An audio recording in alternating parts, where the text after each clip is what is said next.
lot more intimidating from down here. Hi, I'm Alexandria.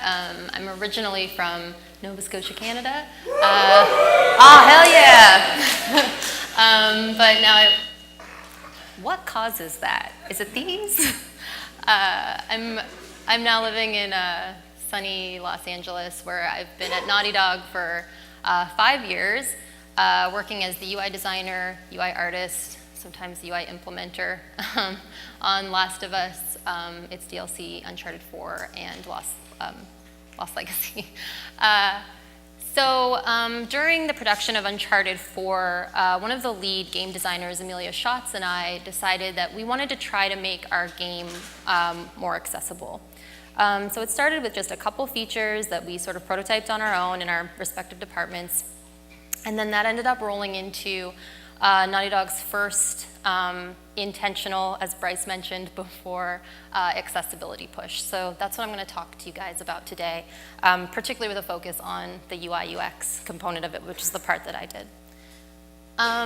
So when other devs talk to me about making their game accessible, they usually start by doing what anyone does, and they go talk to the director, whoever is in the decision-making position.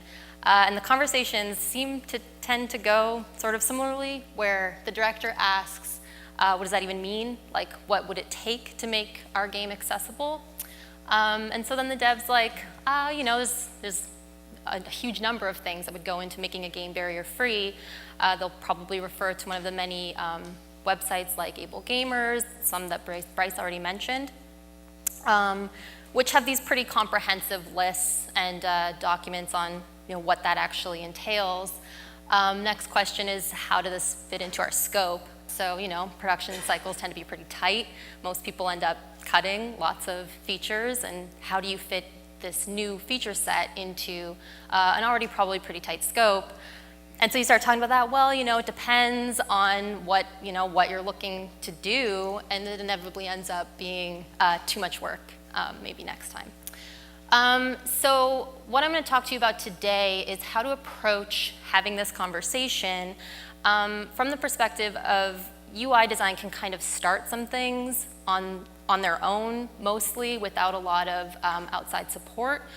And you can use those things to kind of start the ball rolling and to have the conversation about kind of pushing it further. So some pretty important things to note about this is, if you were to do everything that I'm going to talk about today, you still would not have a 100% barrier-free game, and that's okay. The reality of accessibility is it's a huge undertaking, just like any new feature set that you introduce into your games. And just like any other feature set, it takes like some incubation time. It's probably going to be something that you're going to work on over the course of multiple projects in the company, not necessarily just one. So you might not get it completely right on the first time. We absolutely did not. It's going to take, like anything, time. All right, so I'm going to talk about key features to target, like based on categories. And this is based on kind of what Able Gamers and a person that I work with, Josh Straub, have sort of discussed as like the categories that these break down into. So there's visual impairment, audio impairment, fine motor, and then some general considerations. So starting with visual, text size. So show of hands, if you're comfortable, who cannot read this? All right. If you can read it, what does it say? Just yell it. This is ridiculous. This is a 5-point font on a screen this size. Of course, people in the back can't read this. What about this one? Who cannot read this? All right, so considerably less people. This one says you're probably still straining to read this. So those of you in the back, is it comfortable to read this? No. Okay. I think this was 8-point, might be 10. I forget now. How about this one? Still can't. Okay. And then this one. All right. So this was the one that we found was the average comfortable size to read. And how we found this was I had multiple TVs set up, different manufacturers, different sizes, and then we check the manufacturer settings for what, they have like a recommended how far you should sit from your TV. So we use that. Nobody uses that, but we used it. I had multiple text sizes in our font on both a black background and a white background, showing like 12 point, I think we started with, all the way down to 40. And I had everybody in the studio come in and test it out, and this is what we found our average was. Really important to note that this is the average for people that do not have major visual impairments. Because we do find too that the average isn't always enough for people. So what this kind of led us to believe is that it's important to ensure that your text is legible, because 24 points, at the time we were putting in, I think our smallest size was around 20, like 18 even in some cases. And it's like, wow, for an average sighted person, 18-point font is really illegible. And to us, where we sit with our TVs like right next to us doing development, we hadn't really noticed that before. So some solutions that we came up with from low to high scope, and this is, again, a caveat I should have made before. This is based off making Uncharted 4. So I tried to make these kind of relevant to any game that you're making, but some of them might be more specific, and I'm sorry about that. So the thing that we did, which isn't really the best option, but it was the one we had with the time that we had left in the scope, was to find a reasonable range of legibility and adhere to that.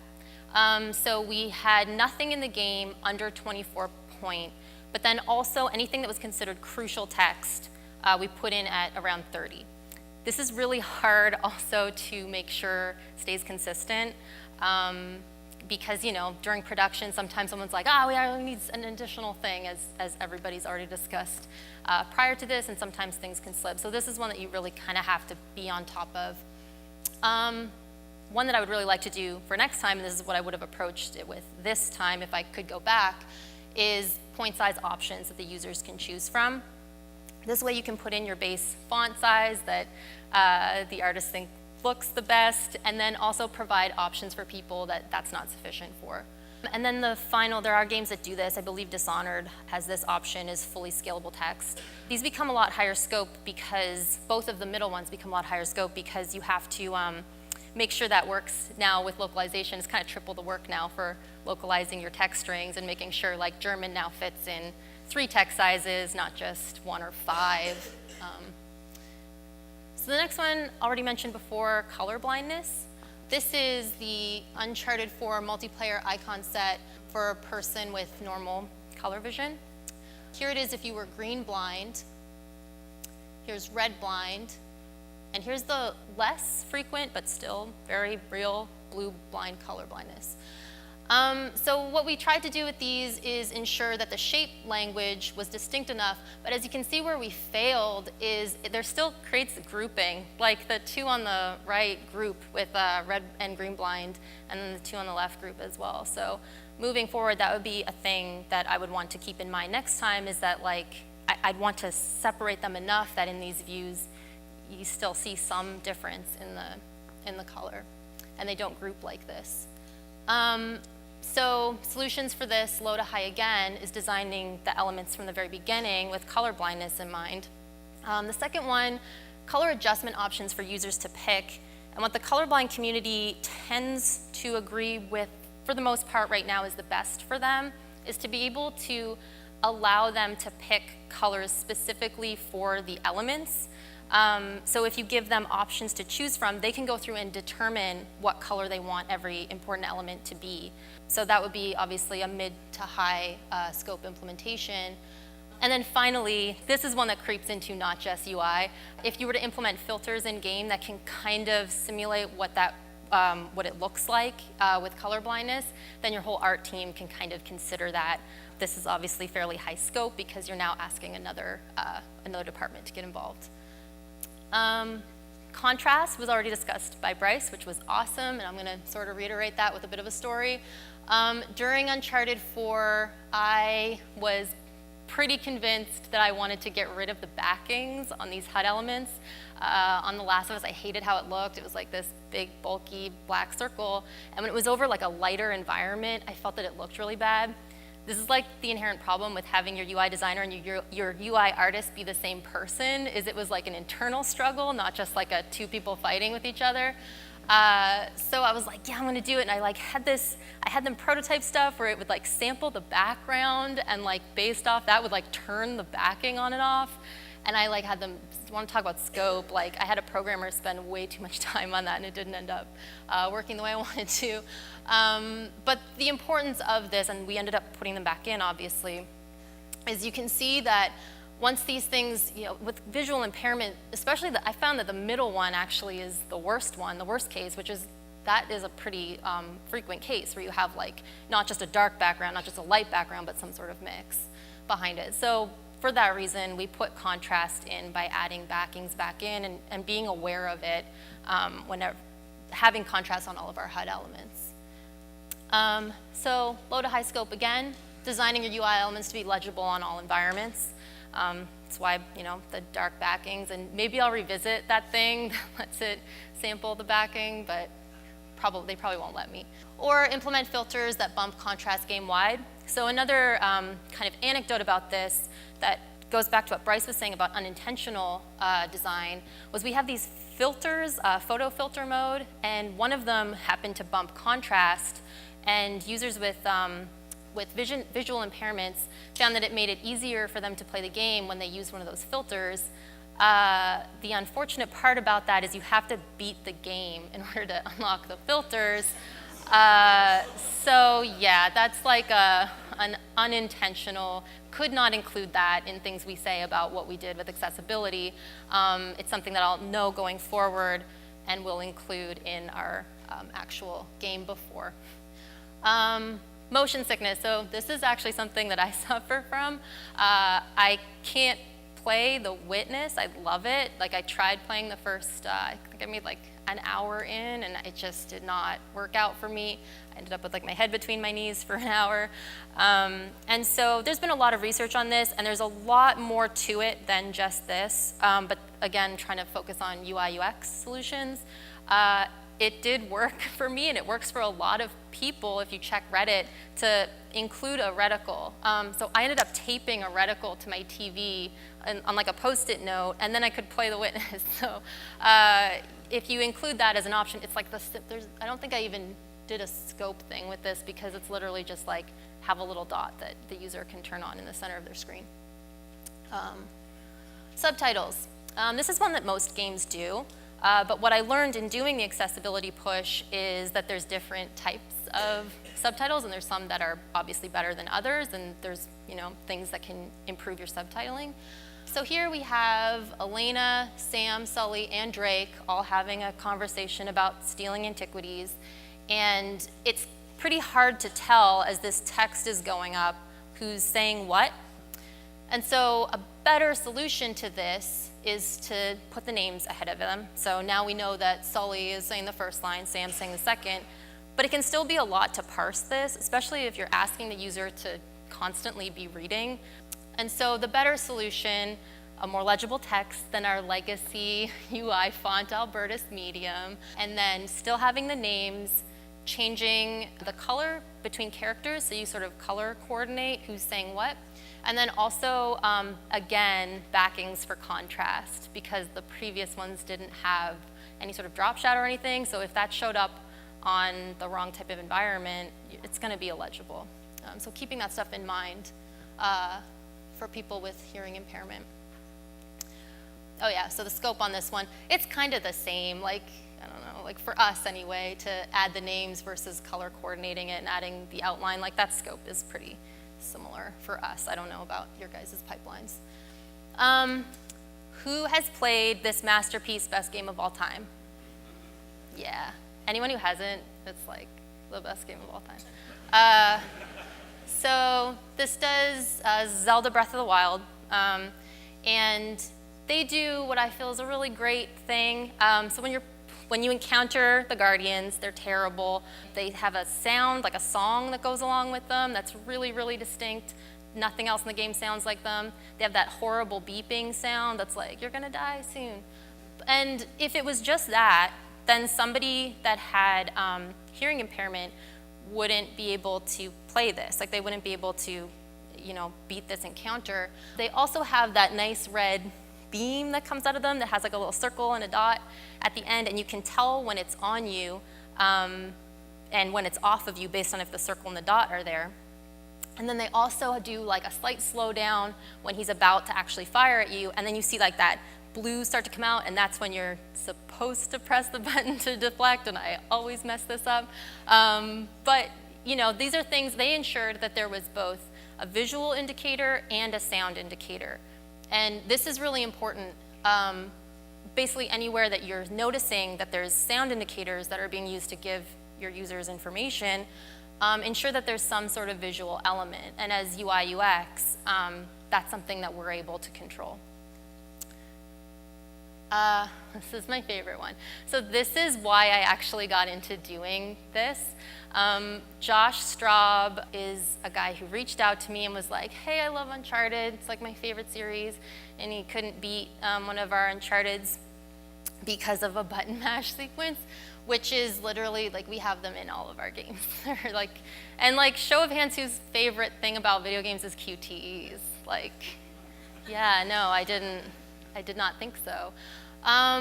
There's no scope on this one because the easiest fix of all time. I think it took like half a day for us to do this. You basically turn it into a hold instead of a mash, and that enabled a pretty substantial group of people who could not play our games to be able to play them. And when I learned about this, I was like, the simplicity was so frustrating. Like the simplicity of all of these is kind of frustrating when you think about it. And it just kind of, that's what really sort of got me interested in doing this in the first place. Like, I wonder how many more things like this exist. Because when I first thought about accessibility, I was like, I don't even know where to begin with making a game accessible. So yeah, hold instead. And also, a lot of users just turn this on anyway, because they also don't enjoy mashing buttons. Already discussed by Bryce, button mapping. Microsoft and Sony both enable you to do this in the OS, which is amazing. Some gamers still request the options to be able to change them in the game itself, and so it's a great thing to offer it to them. There's a lot of reasons for that, but maybe they don't want to have to jump back out into the OS and edit their main settings just to change something that they need to have changed in your game. So a low scope solution, this is what we did. I don't think it's the best option, but again, you live and learn and move forward and do better next time. We can provide preset configurations that the users can toggle between, and this would be based off of research and talking to the community, seeing what, we would have testers come in and tell us how they would like to configure the controls. You're gonna miss people by doing this, obviously. And then the better one is full custom control remapping in-game. So if you can do that, that's awesome.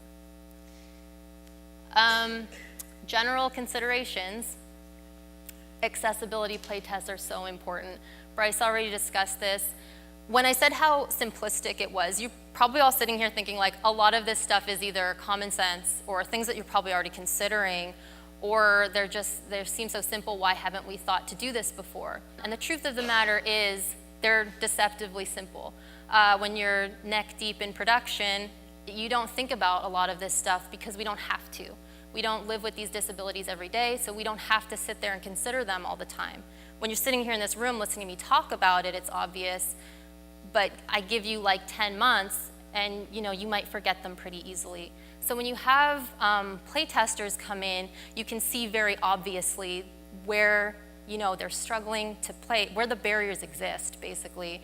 And then it's sort of a constant reminder and motivation to do better and to improve where you can. Along with playtesting, I cannot recommend enough having consultants.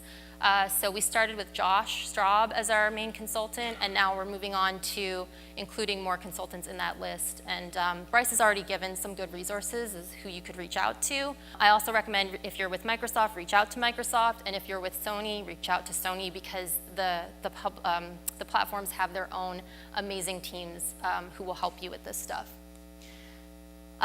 So this question came up for Bryce. So an accessibility menu, our finding was that people did want the menu.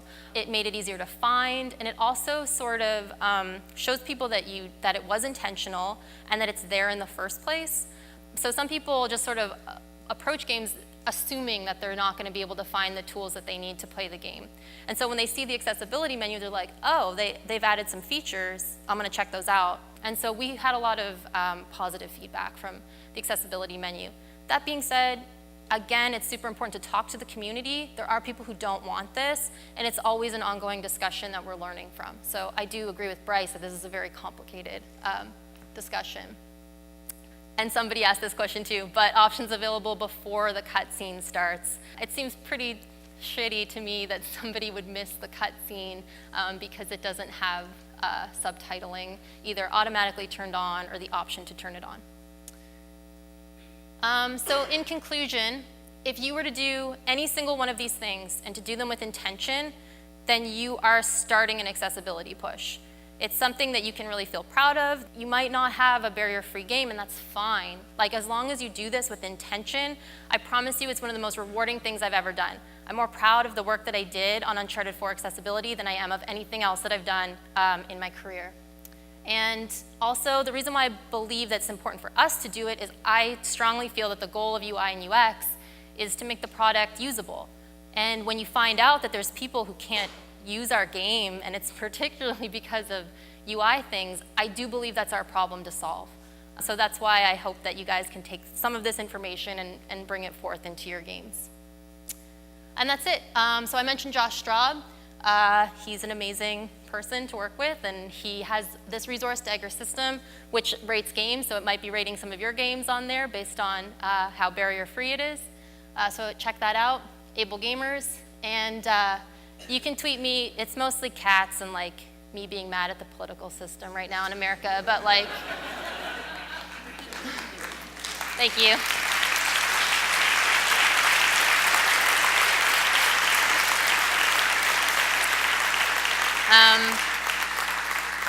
And are there any questions about any of this?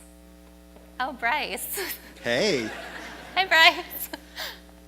Was there any feature that you intentionally put in for someone with a disability that kind of blew away your expectations, that maybe more people used it than you intended it for?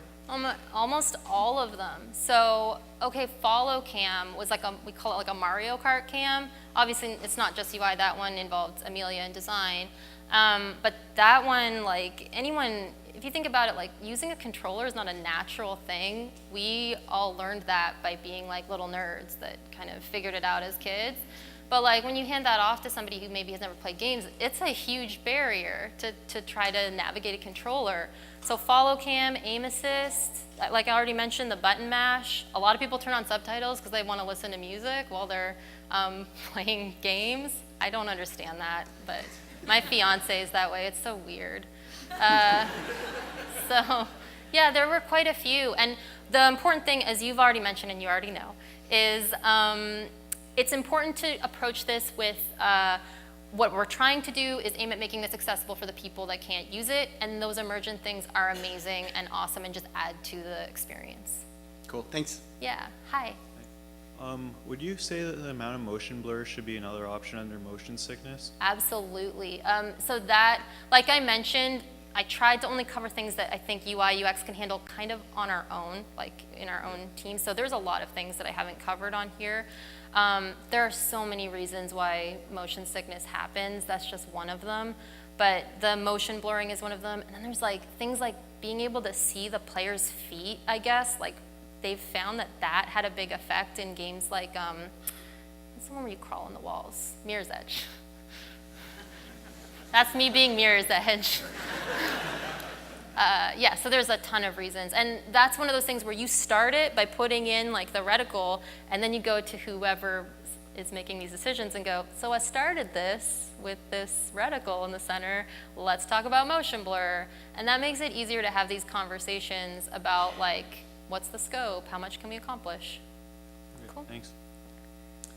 Do you have any experience with accessibility in mobile games?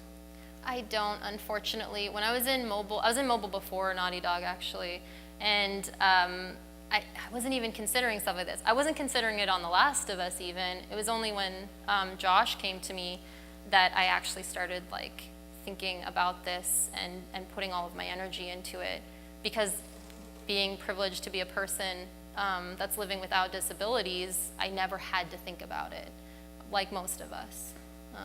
So yeah, I'm sure if you check Able Gamers or one of those resources, they'll have a lot of content on that. Cool. All right, thank you so much.